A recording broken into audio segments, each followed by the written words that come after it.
Yeah, what's going on, beautiful people? It's your homie DJ Be Easy giving you another episode of the Mix Up Podcast. And we got a very special guest in the studio, Holly Woods from Pole Control Studio, owner, instructor, and also employee. That's right, I employ myself. I am definitely recession proof. Oh my goodness. Shoo, how are you doing on this lovely Wednesday? I am so happy to be here. It is a blessing to be here. The tides have changed, and you can tell with the whole economy going back and forth in this wild wave that we've been dealing with. I've been surfing it, and it's been quite an interesting ride. True. I hope everything's not going to be as interesting as last night's debate. Oh my God. Because I feel like there was a lot of back and forth for the wrong reasons. I felt like I was watching a tennis match, and I just wanted to see somebody scream love out of nowhere. Just out of nowhere, I wanted a drag queen to scream out and say, "Say love!" That's how I saw the whole thing panning out. But literally, it was like the worst display of a debate that I've ever seen in my life. And as a political fan, I saw it more as a boxing match. So that's pretty much what they advertised, and that's what we got. Yeah. The American people got to see some swinging, some punching, and some na-na and a boo-boo. Basically, and for the simple fact that this is the first time I ever heard somebody say, at a presidential debate, shut up. Man. That was kind of like my favorite. I was like, shut up, man. And after he said that, I was watching around, marking around, shut up, man. And I'm not gonna lie, 45, a lot of people were gonna say this, 45 was winning until he was asked a certain question. Well, we all know what question he asked, and we definitely heard the answer, even though they kind of try to mute it down a little bit. Yeah. And it sounded like they are assembling as we speak, because it was very clear that he was like, all right, boys, y'all know what to do. It is really, really a tough time in the country, but this is why you got to keep your eyes open and be more involved in what's going on in your own neighborhood and put your foot down. Exactly. And definitely, like, guys, vote. Vote. All right, so we're going to jump straight into the questions. The first. Throw them at me, baby. Yeah. So, what was your inspiration or your idea to create the dance studio, and what were some of the challenges of being, an instructor, and some of the rewards of being an instructor?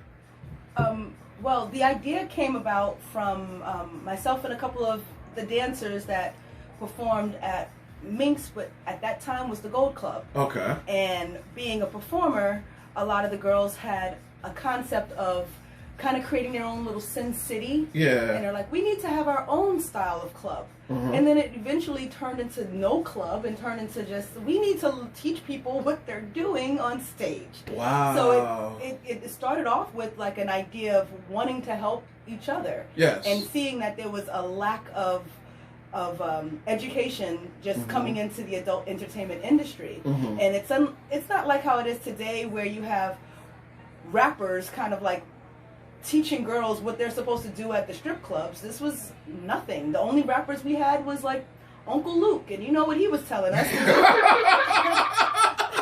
Pop that doodle brown. Right. I want to rock. So we understood from the male's perspective of what their needs were, but as far as entertainers, we had plenty of female patrons that come to see us perform. Yeah. So we wanted to have more of a performance venue style for the clubs, but unfortunately that's not really embraced in most adult establishments. They don't like the idea of formulation because it looks like we're unionizing. And if they find out that we know what unionizing are, we gotta get fired. But technically, don't dancers have a union already? Yeah? No. So what do they have? I felt like they have something, or they don't.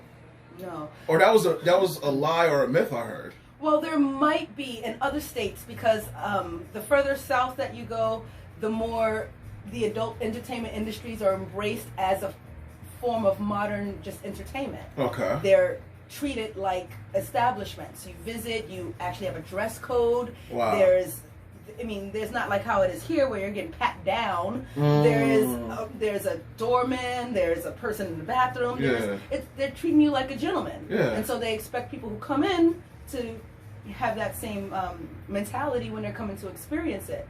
But unfortunately, like, even on a Sunday after church, you can go into a strip club in the South and it just be a normal enjoying your day. Yeah. Here, it's very taboo. So even starting the studio here, I had to really overcome a lot of the community's idea of what an adult establishment was and what they thought we were, because unfortunately, being an adult entertainer, you're not really considered a tax-paying American. Even though we do pay taxes, even though we do have ways that we are accountable for everything like a small business would be. Like a 1099. Well, that's exactly what we are. We're independent contractors. And as independents, we do have to claim the things that we're spending and be able to make back from our earnings, so then at the end of the year, we can kind of see some ROI. But unfortunately, a lot of clubs don't like that idea. Their idea of employing girls are mostly just for the sake of maybe getting their friends freebies or giving some sort of hookup under the scene. You know, behind the scenes. There's always some shade behind every scene. But the scene has always been considered openly shady. Where you have women like Cardi B just expressing how she drugged people in order to make money because she didn't have the common sense to just ask them for it. So a lot of times girls don't know how to approach people in the clubs, period, to know how to make the sale for what they're doing. So that's what our real goal was to teach the girls. And then a lot of the girls weren't receptive to the idea of learning. Because then that meant someone had to give them additional training for something that they thought that they'd already knew. Or the club would have to pay for something that they thought that they already had qualified. So if the patrons at the club are getting more than they bargained for, or getting less than they're bargained for, you have to look at the club and seeing how are they valuing the people that they're hiring, and how are they vetting the people who are coming in for these jobs. Are they girls who are just desperate and need money, or are there people who actually know what they're doing for a job because this is an establishment? And it's supposed to be an art, because the thing is, anytime you go to the set establishment or whatnot, like, you're supposed to be feeling like you're in a sense, right? Like, if you're a guy or girl coming through to watch a dancer or even get a lap dance, you want to feel like you're in a whole different world from your 9 to 5 or whatever was going on at your house. You just want to escape. Exactly. So even having that escapism in the guise of adult entertainment could be very detrimental psychologically, I should say, because if there's a woman who's unprepared to be a therapist to a man who's had a long week, or to a CEO who had to fire some of his best employees, or whatever the situation would be, if a woman or any entertainer does not know how to handle the form of entertainment that she's offering, then you're going to have this lack. And the people who are coming there for an escape, they're doing more work. You're getting more women that are coming complaining about what they don't have and what that girl did and how all it's a horrible tack. It's tacky that the adult entertainers have now lost any interest in what their job is. They're more interested in playing Candy Crush than actually dancing on stage. It's unfortunate, but I've seen it with my own 2 eyes. Being a dancer myself, even just recently, being in the clubs and seeing the girls have very little motivation to do anything. And I can't blame the customers, because the customers are going to pretty much manipulate the situation for themselves to make it benefit them. But the girls should know what their jobs are so they can also play the game. And the thing is like, the game, like, a lot of times when it comes down to the establishment, is sheer psychology. Correct. So in a sense, like, I will never say any names on air and whatnot. Maybe. But there's, 2 women that I know that are in the industry that literally they have, a set of regulars that just come through so they can just have a conversation. That's kind of what it's supposed to be. Yeah. Like, conversation with, a little bit of dancing and stuff like that. I mean, they know what their job is. Yes. And the customers truly appreciate them for actually being there and doing their job. Mm-hmm. They're not there to do anything else. They're not there to promise them the world or take them home or give them their next family. They're not there to do any of those things. Yeah. If anything, we are your therapist and we're your beauty advisors and your love advisors and your sex advisors. Like, we are there for you in a friend's sake, but more of as a guardian or as a guidance. Yes. Because unfortunately, a lot of women don't have this stage of growth where we have a comfortability just expressing our sexual needs. And so unfortunately, the clubs are invented for those who don't have to mention what their needs are. Often they're the men who don't want to speak what their needs are, and they're making it really obvious that they're just there to enjoy the time. However the time unfolds, a lot of girls don't see that as the same value because they tend to value time and equate it to sex. And there we have the misinterpretation. Yes. That's why I wrote the book that's coming out soon. To really break everything down and help people understand that there is a difference. If you are selling sex, you are a prostitute. Just get over it. Understand that is what you're doing. But pay the taxes and do what the law says if you're going to be a prostitute. Get yourself checked. There's a process to this shit. You can't just walk around and think that you're gonna be a hot thought because city girls told you to. Wow. You don't get to go into the strip club and just drop it on some guy because he's got money like that. It's not gonna work like that, honey. Oh my goodness. No. You're gonna have to determine who you are and what you're offering. And if you are offering sex, just know that is what you are. So what's the difference between a prostitute and an escort? I mean, well, honestly, it's on the same realm in the same job description. Escort has a little bit more of a vetting process, I should say. They do have an opportunity to have more recurring customers and make it more of a business where it's more like an arrangement. Okay. So that's kind of like almost getting into the realm of sugar daddy, but you're not supposed to sleep with your sugar daddy. But if you're sleeping with someone, you are an escort, and that's the realm of that relationship. But if you have many relationships and you're creating this based on a client book, then you're a prostitute. And it's okay. You've got to accept that these are the titles and do that job where it goes. And don't do it in a strip club because that's not where you're supposed to do it. And it ruins the job when girls are actually being dancers because they don't know that that's what they're supposed to do, especially when the new girls come along and they're assuming, oh, well, that's how I have to make money. I have to do extras. I have to put myself out there. You don't have to make any compromise. You know what? There is an establishment that I will leave nameless that has a name in Connecticut about, stuff that you just said. Okay. And we're just going to leave it alone. So that's how we're going to leave that then. Yes, there are places that will allow things to go to I mean, I guess they will tarnish the idea of what they're offering for the sake of mending those ties. However, those clubs tend to get a lot more backlash too.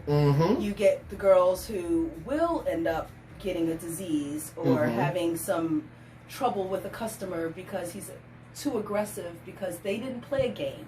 They sold a service. When you sell a service, there's a guarantee that's supposed to come with a service. I mean, not a receipt, but you're gonna get, there's a guarantee. But that's not what you're selling in a strip club.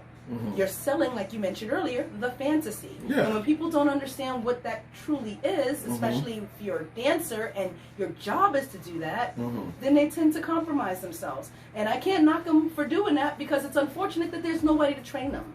There is no house mom or godmother or anybody in the club that says, these are the rules, this is what you do, and this is how you follow it, and this is how you make money. And when you're ready to retire, call Hollywood.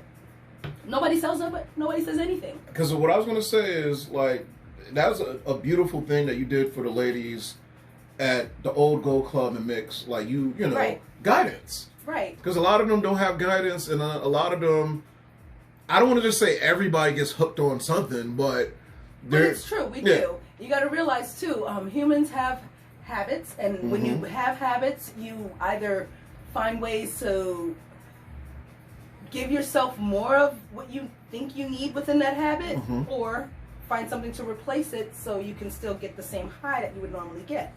Dancers, we get a retail habit.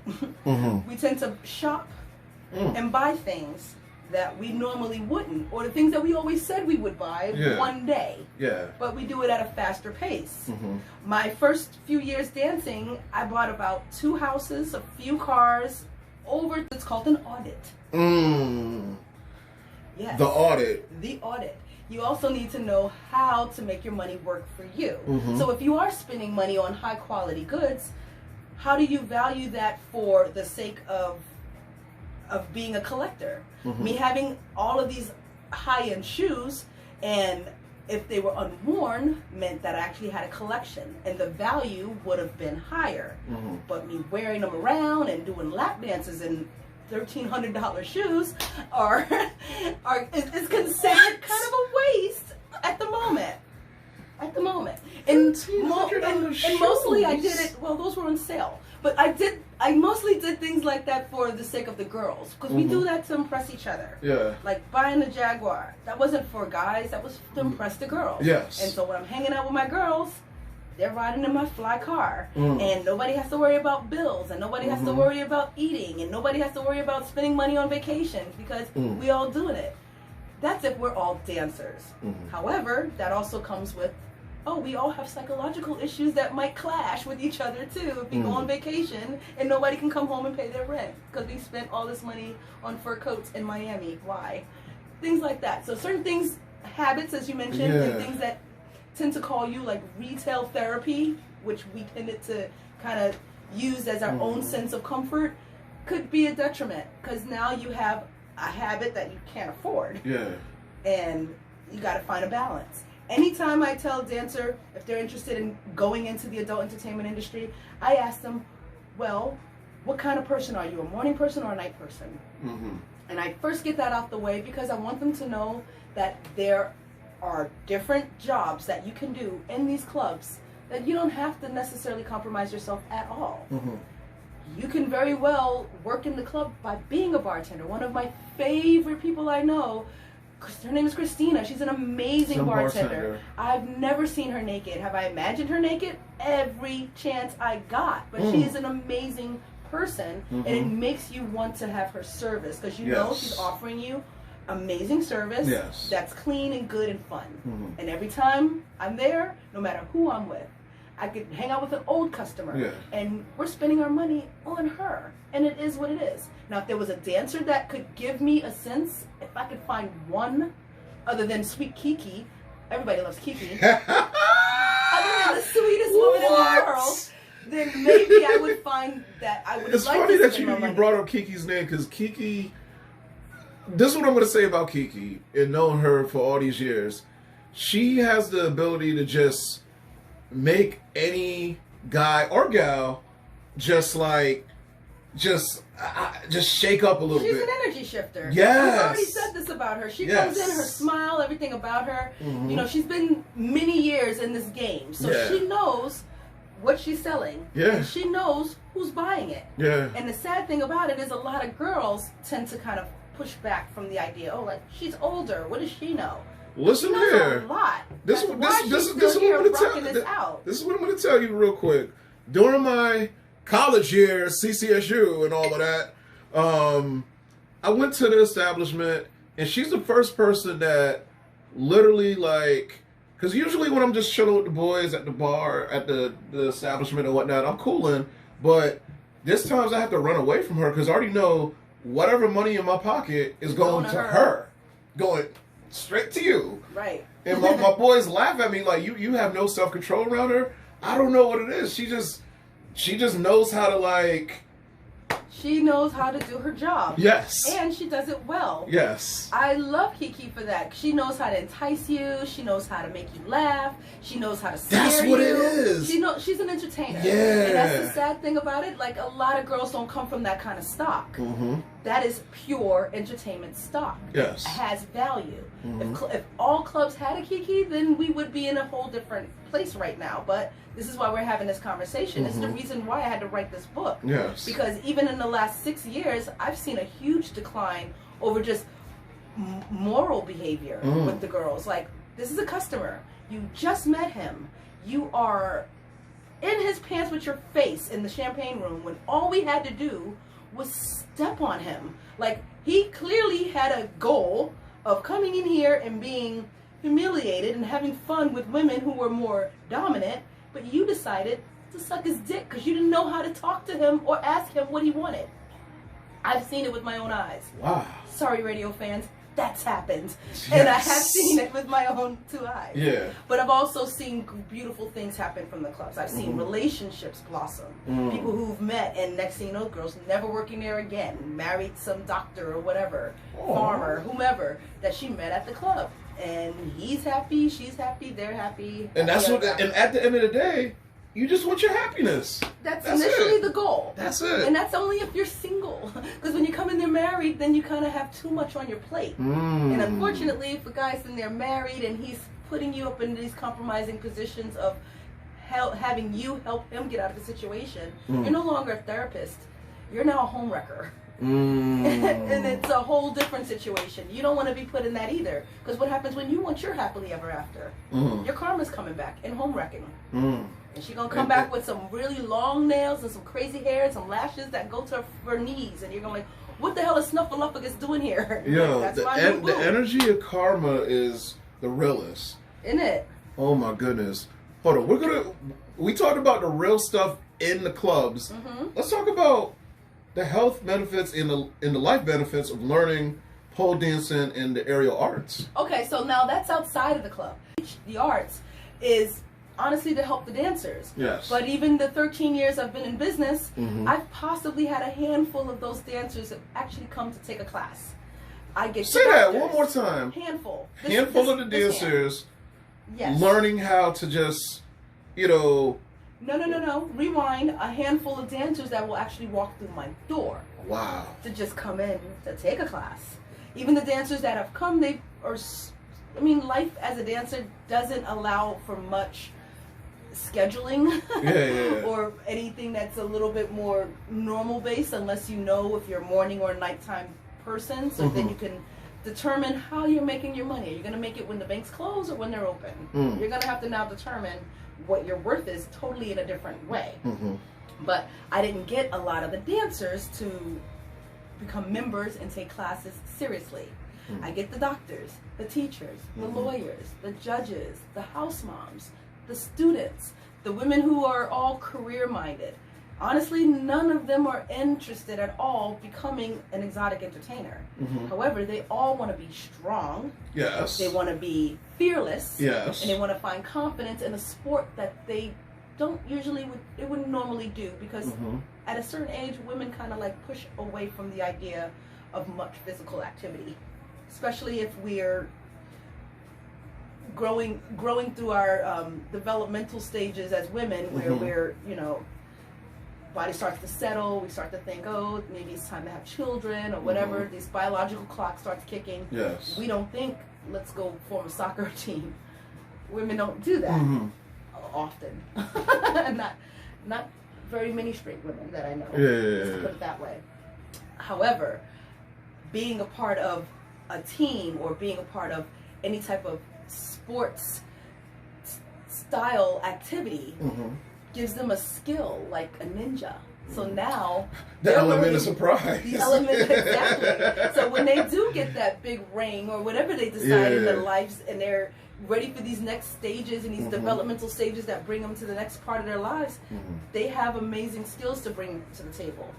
Their husbands, if they ever don't want them to go to a strip club, they could very much put a pole in their own bedroom and make it about themselves. And literally get that money right back. I mean, you're going to spend it at Marshall's, you might as well make it, honey. Make it from the money. Oh my goodness. But the great thing that I love about relationships that kind of build off on that is because women go into the relationship of expecting to wow and bring something to the table that is always seductive. Often we think, oh, let me just wear some lingerie. And now girls have gotten so lazy where they're like, let me get some butt implants. Like they've gotten so to the point where they want to give you the sense of the fantasy that they don't want to do any of the work for it. Don't they understand you could get that butt by just doing a certain amount of squats a day? Well, you got to do some weighted squats. They don't like that idea. And then if I turn it into a sexual thing, it becomes something more too. So now you got to get your squat on, because you're talking about being a mom and being a wife and all of these things. Like, okay, it comes with 1,000 squats a day.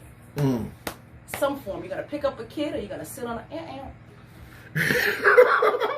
It's the realest. While you're sipping on your tea. It's the realest. It's the realest. Oh my goodness. We have to get over the idea that we're so sexually deprived, because often we don't go into a relationship with our own sexual needs being out there. We often go into a relationship knowing that this gentleman likes sex and I'm just going to do what he likes. And I'll figure out what it is, because that's how life works. It doesn't work that way. It's a lot of communication, and your needs should be first, because if you're with anybody who likes sex, they want to please you, not themselves. Exactly. They can please themselves on their own. They pretty much made that known before they met you. Yeah. Their goal is to please you. And if you have that sense and confidence in yourself that you want to explore and be explored, then yeah, you'll get yourself a nice little Lewis and Clark expedition going on with your new man. It could be definitely detrimental if you're not open to the idea of experimenting that. Open-mindedness and proper communication can bring relationships to a whole different level, because there's a lot of times in this country, a lot of people are selfish. A lot of people are self-centered. So to go into a relationship with an open mind and practice and proper communication, any relationship could be saved or elevate to a whole different level that, you know, people don't even think that their relationship could be that good, because they're paying attention too much on 90 Day Fiance and all these other shows. And it's like, wow, this is what life is. No, you can make it however you want to make it. Well, we live in an instantaneous world. And I mean, a lot of the reality television has pretty much little to the imagination of how a relationship should start, how courting should behave, how people should behave. It is honestly just, oh, let me have your number. All right, here's my number. Oh, all right, they're never going to call you. They're just going to text you. All right, let's get together. All right, we're together. All right, let's chill. What's chilling? We know what chilling is, but there's no more. Can I? Okay, I gotta shout out my homegirl Shay. She got some book called "The Devil Wears Nikes," and she was putting something on Facebook that dudes don't even want to date no more. They want to go to your house first before you start dating. But I'm old school, like, you know. Well, I mean, girls haven't made it that hard either. They don't take a phone call. Yeah. You gotta get his voice on the phone. Yeah. Let him hear your mama yelling in the background. Let him know it's real. Yeah. So he has an opportunity to get to know the real you rather than your representative that you're showing on your Facebook right now. Because your Facebook picture profile, your profile picture is showing you from here up. Yeah. And then you looking all like this. Yeah. But then at home you're really like this. Yeah. Like, he's got to get to know who you are. Facts. And then you don't want him to know who you are. You'd rather have sex with him to a submission, and then that way you'll just have a boyfriend. So they're skipping the steps of getting to know anybody, and they're getting to know them during the relationship, which is why this rise for these really domestic violent relationships are happening, because nobody's having communication at all. Yeah. I feel it. I mean, I see it all the time. I think it's extremely sad. And a lot of students that come to my classes, they are these women who have more demands. And the demands not necessarily have to be sexual. It's about them being spoken to properly and courted properly and treated at work properly and being a good daughter and being a good sister. It's like their idea is putting themselves first, where we often put everyone else, they put everybody's needs first. Your kids, your husbands, everybody comes first. Meanwhile, you're saying, I need to lose this, and you're grabbing on your love handles and like, this is what I need to get rid of. But nothing is happening. You're still sitting there complaining and doing for others. So these women that come to my classes, they got off their ass. They got annoyed with the thoughts that are in their heads of what they can't do, and they got off their ass and said, you know what I can do, and I'm gonna do it, and I'm gonna do it hard, and I'm gonna do it for a few years so I can get really good. Yes. And now there's a potential and opportunity for them to compete, do shows, recitals at the studio, just make their own film, call it a day, just have fun. This is you. This is your life. Gotta go live it, girl. And I got one last question to ask you, and this has been an awesome podcast. We talked a little bit about the biggest fears of the students to overcome, and then also talk about the process preparation of putting together dance shows and burlesque shows. Oh yeah. So I've realized that when I opened a studio, it was not a club for wayward dancers. It became a school for higher education of the adult arts and the sensual arts. Everything that comes with dancing, everything that comes with performance, everything that comes with a comedy show, anything that comes from just being the center of attention. How do you portray that to an audience? So we began doing recitals and having shows at the studio. I created a theater inside the studio so we can have our own little theater performance. And I actually saw the new studio, and it looks amazing inside. Thank you. It's still a work in progress because I'm still raising money for additional items and making sure everything works well within the state guidelines of keeping the studio open. However, wanting to bring people in so they can see the studio, giving them open houses, an opportunity to see a show or whatever. We want our community to be open to the idea of the aerial arts and pole dancing as a form of entertainment that they could see weekly. So we started doing burlesque shows. Burlesque shows are definitely all over the place because it's your own interpretation. It could be funny, it could be sexy, it could be serious, it could be political, it just can't be racist. It could be anything that you would like to portray and showcase and mock or not, or just make a point of. It's really about being a performer of now times and knowing how to portray a performance piece. And so a lot of the troupe members, they don't come from the traditional burlesque background. They may have a few years of experience in dancing or maybe stand up in comedy. We have, a lot of variety style acts within the burlesque show. So the beauty and the art form of the seductive arts of what we teach at the studio, but we embrace that in every form. We embrace that in belly dancing. We embrace that in break dancing. We embrace that in every form of dance because we really want the community to see that we're just as well like them in a sport and in a dance that has an interpretation. Would you even do tap dancing? Not with the floors I have now, but absolutely. When I get new floors, I'm down for doing a couple taps. Because I know two amazing tap dancers, so gotta share that with you. Yeah, absolutely. I'm looking right now for a couple of, well, maybe just one. I'm looking for a break dancer or just a dancer to teach the thriller dance. I know it's real simple, but I just want them to have a teacher to teach them that and get into the Halloween spirit of trying something new and different and kind of playing off something familiar because that's what I do. I try to bring in things that are familiar. Like I'll have classes that are for 250-pound women only and above. I see the 170-pound women like, what about us? I'm like, get fatter or go away. This is the deal. This so, is a specific and class. the thing is, the BBWs, like, to be honest with you, they've been took over the world. But now it's commercial. Well, now it's giving them an opportunity to have a real platform. I truly think artists like Missy and Lizzo for really embracing their selves. Missy a little bit less because she's never been as open vocal about her sexuality other than in her rhymes. Like she'll tell you what she does to people, but she doesn't do it half naked. I like the idea that Lizzo would do it with full cleavage and still stare you in your eyes because I love the idea of a curvy body telling you that I am normal and sexy too. And that's why I have those classes specifically, so that is the narrative throughout the whole class. The whole atmosphere has to be about that type of beauty and why we're embracing that.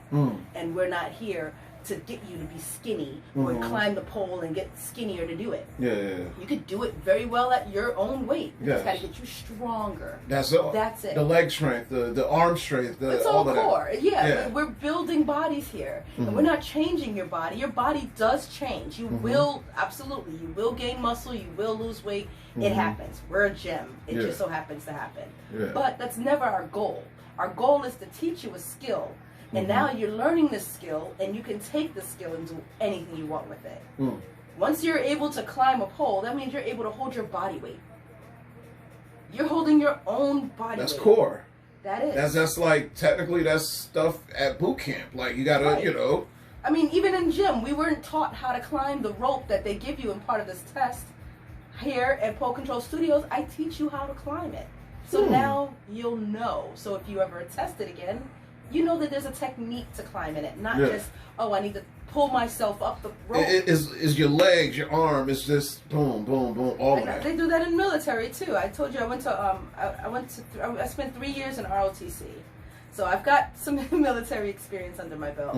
And I've got a few awesome accolades under my belt too I don't choose to brag about. Yes. But with that said, I understand how important it is to have classes and a curriculum and have an order. And everything in my classes, everything about my studio actually has a progression and a regression for those who may not have had the strength or have been taught those skills yet, but we always have a beginning session to start with. That's why I suggest taking the intro class.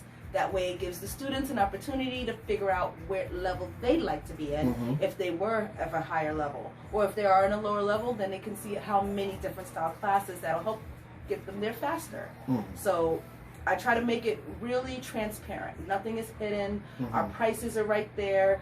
After your intro class, we give you a deal, so you might save $100 right there just on a pass, or even more. We want you in the studio if this is a place you feel you belong. If this isn't a good fit for you, I'm not here to force you to like us. I'm here to introduce you to the idea. Because the energy is better when people want to be there. When they want to be there is an amazing thing. Let everybody know all your social media information. Well, you can hit us up and find everything at polecontrolstudios.com or at Pole Control Studios. It's one full word. If you're looking for me specifically, I'm Hollywood's Pole World. You can find me on every platform as well, including LinkedIn under those same names. So I hope to see you soon. Oh my goodness, this was another great podcast interview. Definitely follow Hollywood's and Pole Control Studio. And if you're interested in the classes, definitely, contact her, message her, call her, and she'll put you in the right place that, where you need to be at. Right. So with that being said, peace and blessings. We'll be back next time, y'all. After we're going to eat this banana. Oh my goodness. It's the Mix Up Podcast. Peace and blessings. Love you guys.